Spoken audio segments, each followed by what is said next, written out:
Hello, everyone. I'm Harvey Brownstone, and today's guest is an entertainment industry legend.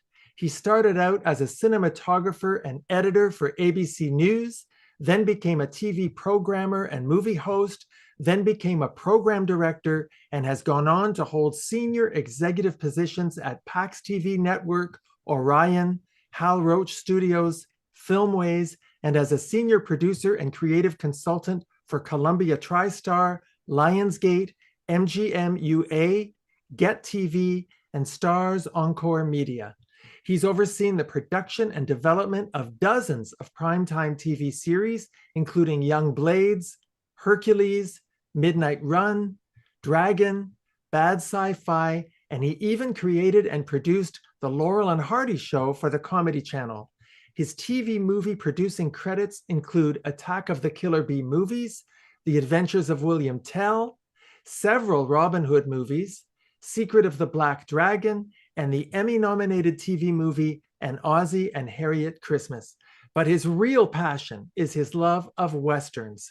He's one of the founders and producer of the Motion Picture and Television Fund's prestigious Golden Boot Awards. He's written and produced top-rated TV movies and specials like Wyatt Earp, Return to Tombstone, Western Roundup, starring Roy Rogers, and he produced 13 episodes about John Wayne in Young Duke, the series. He also executive produced the brilliant episode about Roy Rogers on A&E's biography series. He has a phenomenally successful YouTube channel, A Word on Westerns, which is devoted to preserving, documenting, and honoring the history of Western films and TV shows.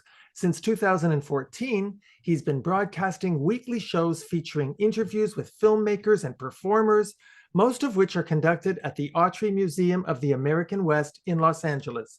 He's produced over 300 episodes spanning every aspect of the Western genre, including beloved TV shows like Bonanza, Gunsmoke, The Big Valley, and The Lone Ranger, and he's conducted many interviews about iconic legends like Wyatt Earp, John Wayne, Roy Rogers, James Arness, Joel McCrea, Clint Eastwood, and many more. He's interviewed dozens of stars and people who were associated with the stars. His YouTube channel has 150,000 subscribers and well over 26 million views, with thousands more added every day.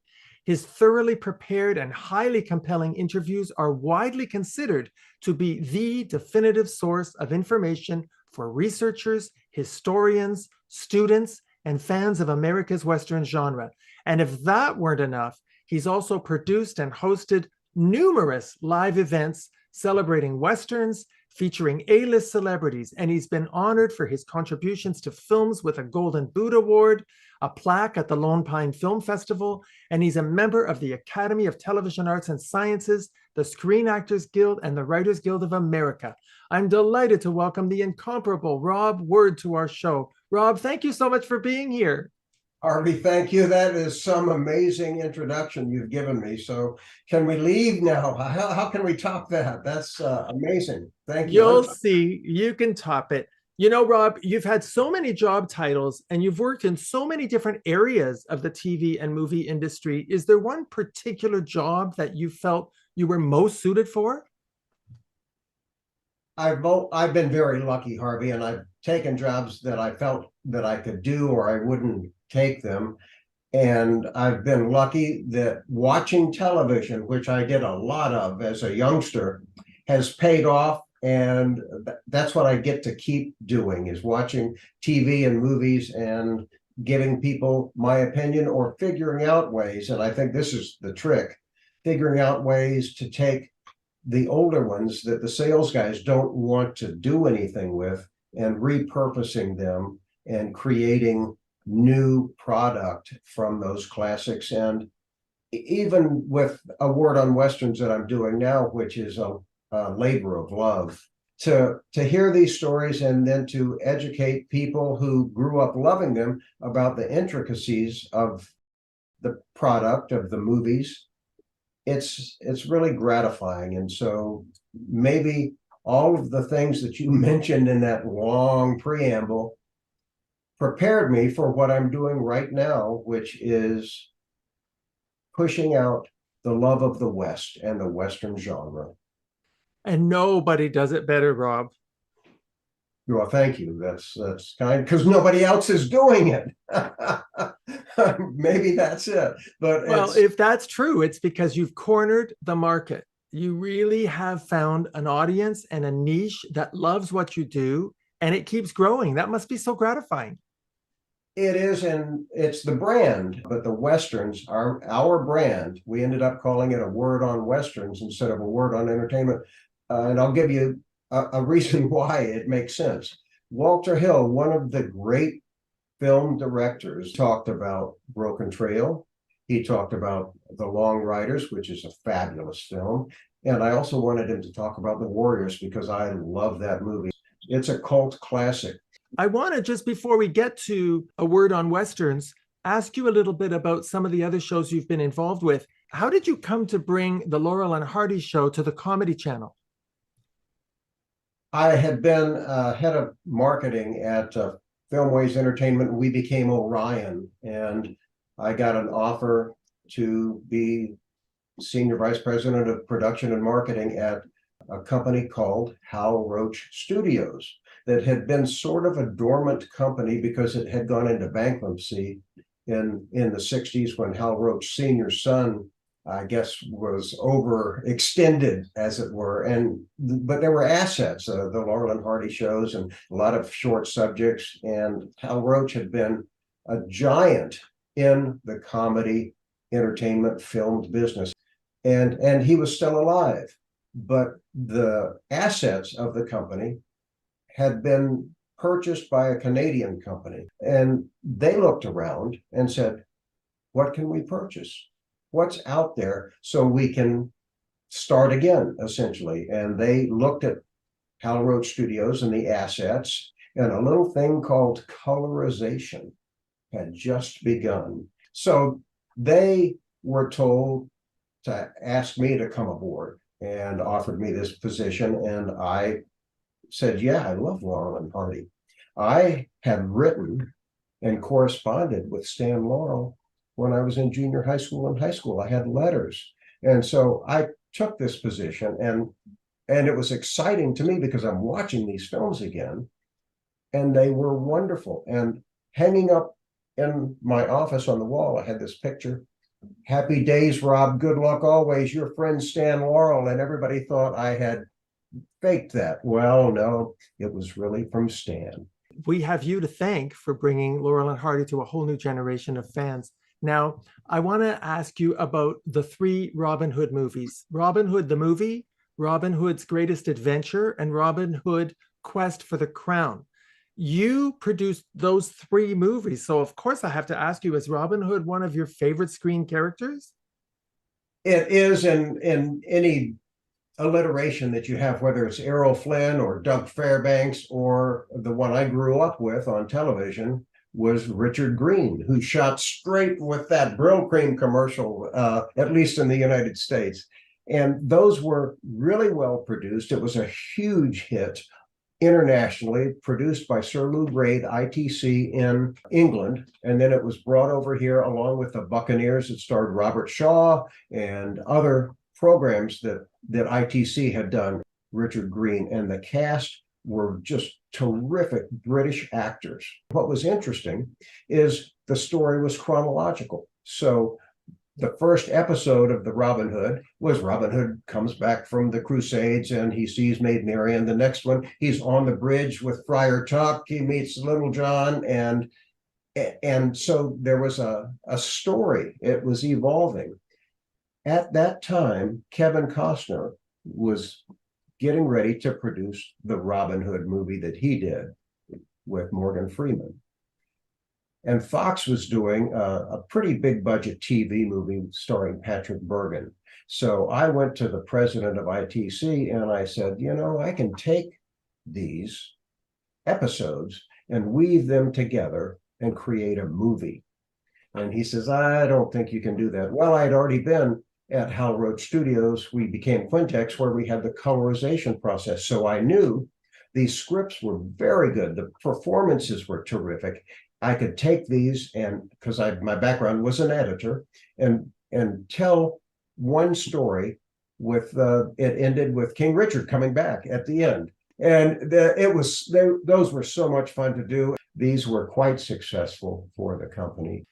Rob, when you started working in the TV industry, there were 3 networks. Now there are hundreds of channels and streaming platforms out there. What do you think of the current state of the TV industry?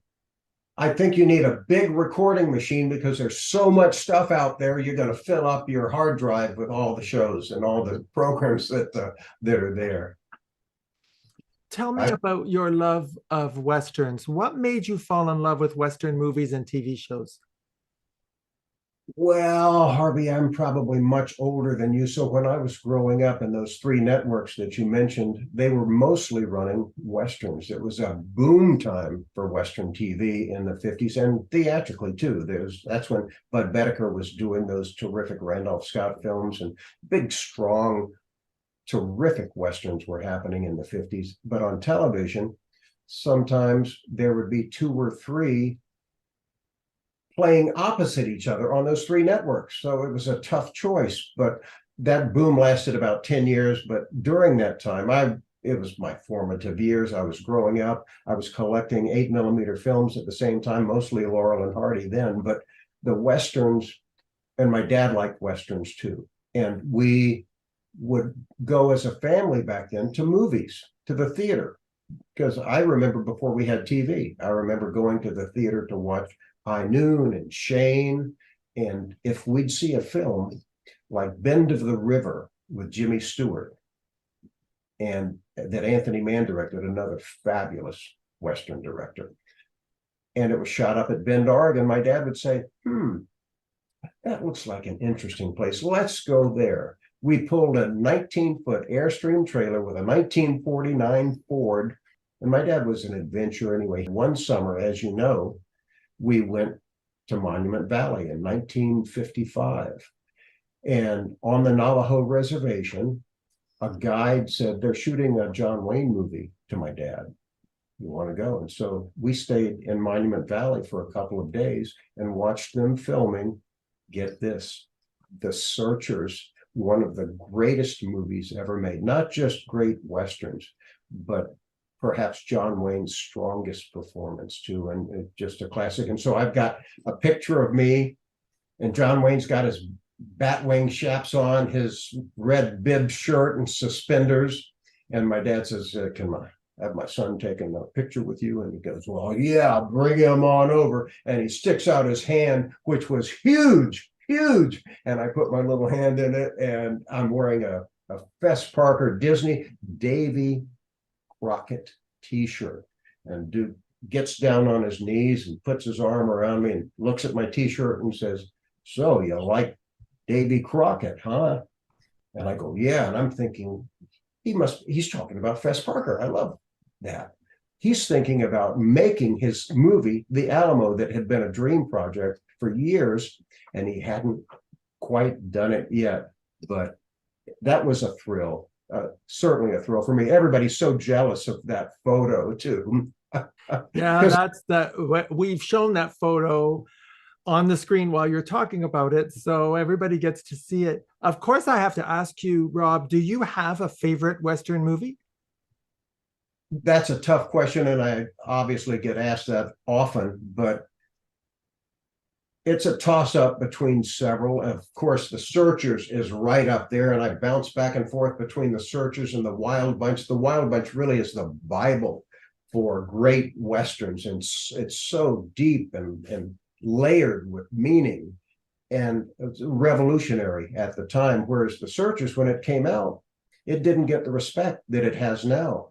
People said, oh, it's a John Wayne, John Ford, shoot 'em up, typical Western. But then it inspired so many different filmmakers. You look at George Lucas and the story from his first Star Wars, it's The Searchers, Hardcore, the film with George C. Scott, Taxi Driver, Scorsese's film.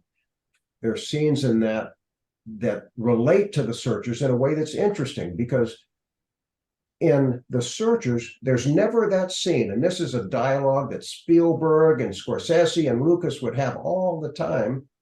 There's no scene where Chief Scar beds down Natalie Wood, the captive. And so in Taxi Driver, you'll notice that Harvey Keitel, he's in New York, but he's dressed like an Indian with feathers and a vest and a long hair and a cowboy hat. And there's the scene where he's in the bedroom with Jodie Foster, the sort of kidnapped girl. And it just is because that film meant so much to them, and it still does. It means a lot to many people. But what a terrific film that really is. What's your favorite Western? My favorite Western is High Noon. Mm-hmm. Why? I felt that the rugged individualism, the triumph of good over evil, is very eternal. It's very American, and it's very uplifting. And I loved the performances. Well, and what a cast too. But Duke and Howard Hawks hated that movie. They said, "Here you've got a professional, a marshal. He's going around begging for help from cripples, from drunks, from anybody." And so they did, as an answer to that, Rio Bravo, where everybody comes up to Duke saying, "Here, let me help." And he goes, "No." and so he is a professional, and that's the difference. That's the answer to High Noon. I like them both. There's so many wonderful things about each movie. Well, I want to ask you about the movie Shane, which many people have said was the greatest Western ever made, but a number of critics have said the movie was overly sentimentalized. What do you think? I think it works. It really does. You've got the lone hero coming into town. It's beautifully shot too. And George Stevens, one of the all-time greatest directors, he did a fabulous job with Shane. And it's interesting because it's told, and maybe one of the reasons it works so well and so emotional, it's told from the viewpoint of Brandon DeWilde, the little kid watching this hero, this wonderful man, this gunfighter come in. And so it's really a strong film, beautifully shot, and perhaps the best role Alan Ladd ever had. His career was kind of going downhill, and he did that film, and suddenly he's next in Drumbeat that he produced with his Jaguar Productions. It turned into a massive hit with Charles Bronson, the first film he ever used the name Charles Bronson instead of Charles Businski. Now, Rob, I always get a kick out of Westerns that have stars who were not known for doing Westerns. Did you ever see Johnny Guitar with Joan Crawford and Mercedes McCambridge? How could I not have seen that? Yeah, no, that is certainly a classic and a cat fight like none other. But boy, they hated each other. And didn't that come across on screen? What did you think of the Westerns that Elvis Presley made? I liked those. His first film was a Western, Love Me Tender, a Civil War film that was originally written for Jeffrey Hunter and Robert Wagner, because they had been big at 20th Century Fox doing films together. And then suddenly Elvis came in, and it had been called originally The Younger Brothers, but then Elvis had a song, Love Me Tender, and there's the new title for the film. But I thought he was terrific. If it hadn't been for the Colonel, well, there might not have been an Elvis, but if it hadn't been for the Colonel, he might have become better as an actor, because that's really what he wanted to do. And then he did a couple of other Westerns. One, the Don Siegel film, Flaming Star, right. He's terrific in that too. He did Charo and Stay Away Joe. They were all Westerns. Stay Away Joe, kind of. That one's a tough one to take, but it counts. It counts. It's a Western. Now, is John Wayne your favorite movie star? I guess you'd have to say that. I watch his films, and I can watch them over and over again, and not just the Westerns. I like Trouble Along the Way and Hatari with that great score. He's just fun. And McClintock.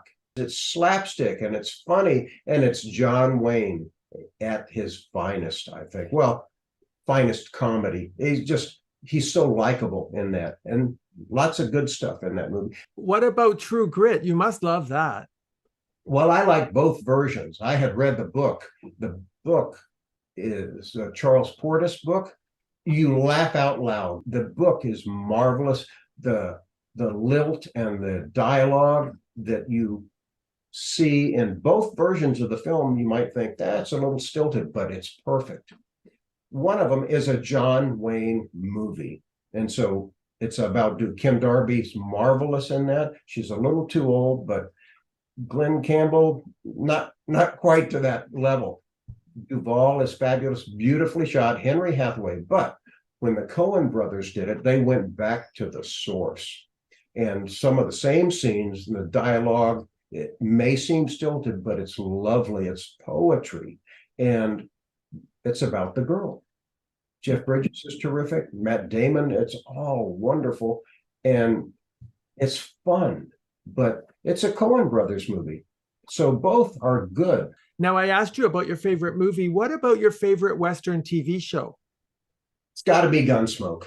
Gunsmoke, there's so many episodes. The scripts are fabulous. And the characters, when it premiered in 1955, the characters were already fully developed because it had been on radio for several years. William Conrad, you hear that voice on radio. What power he had in that. And Parley Bear as Chester, but those stories. John Meston is the man responsible for making that show real. He'd come up with these hard, gritty stories about the West that you look at those half-hour Gunsmoke episodes on the TV, and they are strong. Those are powerful. And of course, they got condemned for violence later. But what's so great about Gunsmoke is you've got really three separate shows. You've got the half-hour black and whites that are strong, then the hour-long black and whites that ran several years too. Those are like mini movies with directors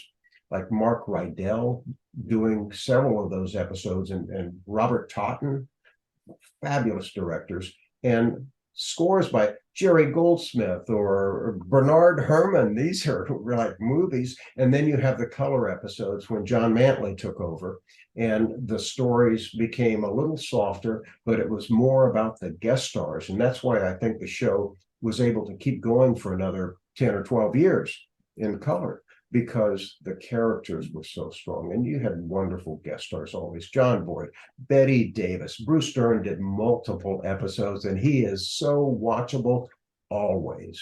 What's your favorite? I have three favorites. I can't decide. Certainly Gunsmoke, The Big Valley, and Bonanza. I loved Barbara Stanwyck in The Big Valley, and I loved Bonanza. Lauren Green was Canadian, so we were all very partial to him. And of course, Gunsmoke, you know, the stories on Gunsmoke were so riveting. So I can't decide, but I grew up watching all three. Another one, Have Gun Will Travel. It's got to be up there too. It's so good. Rob, as I'm sure you know, in recent years, we've been living through the era of cancel culture, where political correctness and current societal attitudes about equality, racism, Indigenous people have caused a lot of controversy regarding some of the old classic Western movies and the stars. There's even a movement to eliminate Gone with the Wind from our classic movie lexicon. What's your take on all of that? Bullshit. It's all bullshit. It was a different era. You know, I've had like A. Martinez, who's part Native American on, and we've talked about that, where that's a different era. You had Jeff Chandler playing Cochise a couple of times. He did a terrific job. I'm sorry. You can't go back and change history. I think it's only my opinion, but you look at Charles Bronson. He played Captain Jack in Drumbeat, the film I mentioned earlier with Alan Ladd. He played in Apache with Burt Lancaster, and you know they would cast him in those parts. He had a great look. These days they don't do that anymore, so that's fine too. The Native Americans, it's like Reservation Dogs. What a terrific show! And not only is it in front of the camera, but it's behind the camera too, in the stories and in the direction. And there's what a terrific program that is. Have you seen that?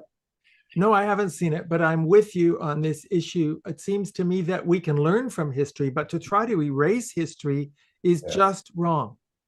I agree.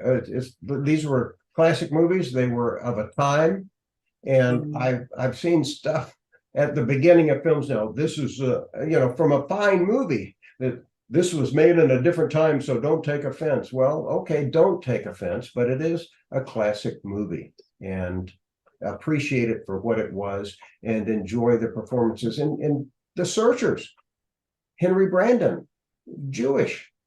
He's Chief Scar, and he's fabulous. He played Indians a lot in his career, but he was a working actor.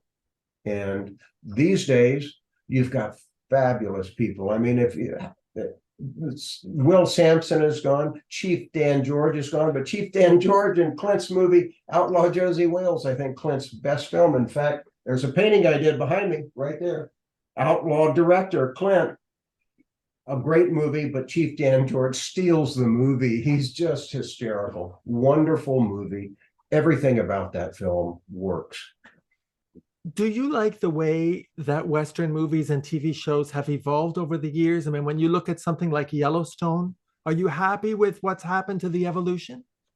Again, everything is changing. They're so much more violent than they used to be, but Yellowstone is like, how silly is that? It's Dallas with murder, where there's nobody you really like in the show. Kevin Costner is, I mean, fabulous actor. Everybody's very good in it. The money shows up on screen, but your hero, they're murdering people, burying them in the backyard, and then he runs for governor. I don't know. It's a fantasy. It's like the Gene Autry fantasy where they had horses and cars. This is a little bit different, but Taylor Sheridan is responsible for bringing the Western back. Have you seen 1883? Yes, I loved it. Isn't that a wonderful film? And that's violent, but it's so true to the era. The costumes are fantastic. Wardrobe, everything about it, the props. It's watchable over and over again too. And I enjoy 1923 too. Now, Rob, I want to talk with you about your incredible interview program, A Word on Westerns. Your YouTube channel has 150,000 subscribers, over 26 million views. First of all, congratulations on the spectacular success of your show. Thank you. It is a labor of love, and I'm just so happy to be able to do that. Tell me, what made you decide to become an interviewer? Well, I had done some of that in Florida. I had a syndicated radio show called Focus on Film.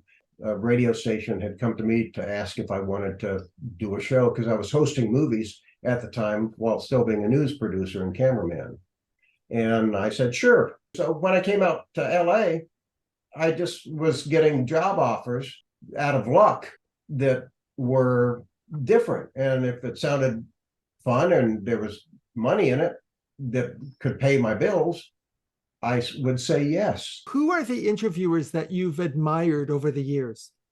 Well, the best one right now is Jimmy Kimmel. I don't know how he does it, but I'll see a star on another talk show and I'll watch it if I'm interested in that star. And then that same star will be on with Jimmy. And he relaxes them. He listens to them. It's funny. And that's what I try to do. As you know, that people say, what's the trick, Rob? Your interviews are so good. And I'm going, I listen.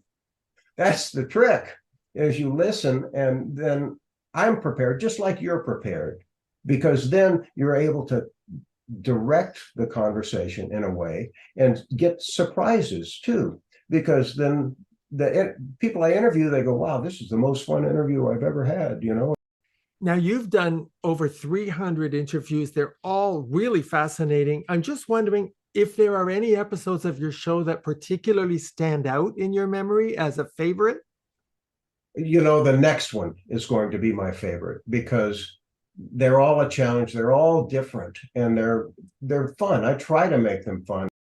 To perform in front of a live audience that is right there with you. The audiences that show up at the Autry are so into what we're doing. They've been coming for 10 years, and the people I interview come back and sit in the audience. We just did Gregory Harrison last May, and he had a great time. He drove up from San Diego, and he says, can I just come? I may just come and sit in the audience. I said, you're welcome. I mean, we're having a good time because we'll do it. and then have lunch and everybody hangs out. And it's free. Maybe that's why it's so popular. It doesn't cost anything for people. And they're film buffs. And the people who watch the show, and now our audience is 50% from outside the United States. And that's all because of COVID.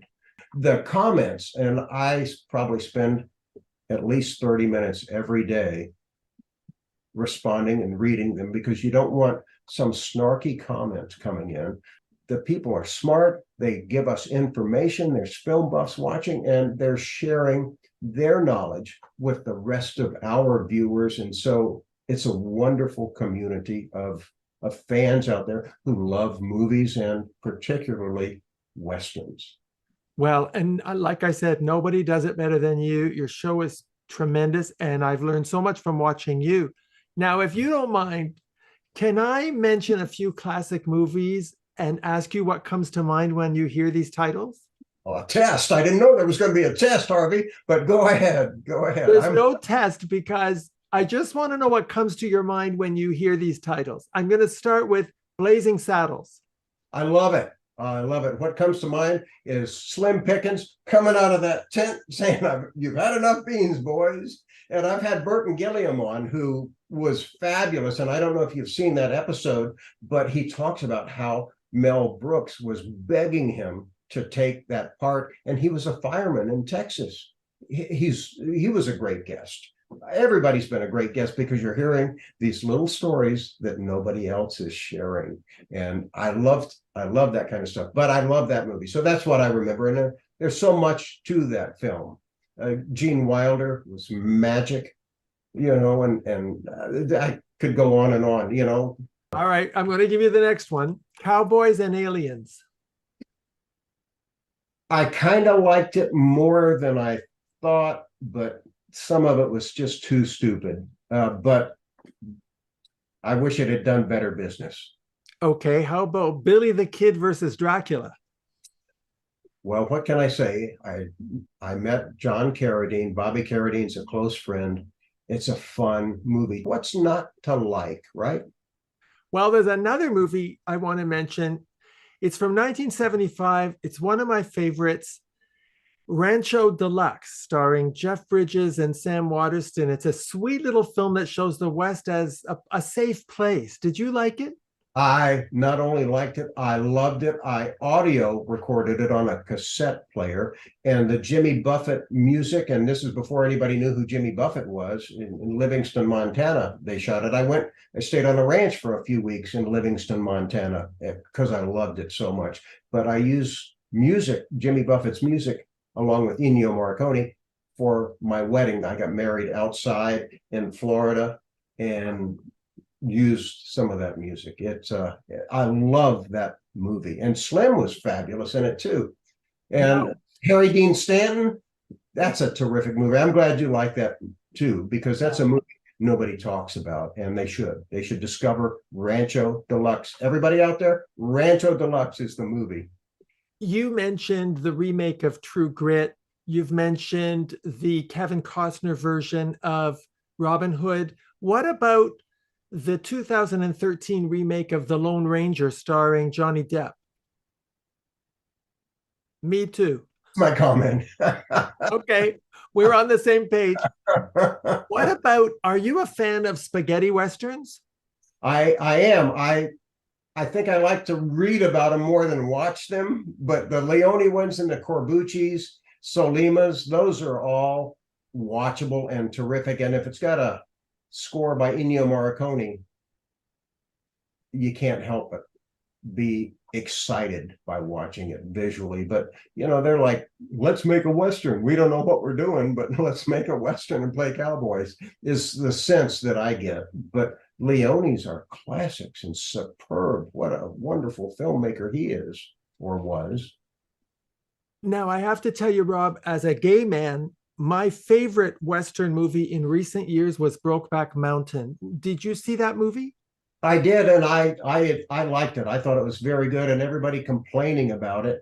I'm not going to go see that. It's the same sense and the same people who were saying they weren't going to go see the remake of True Grit.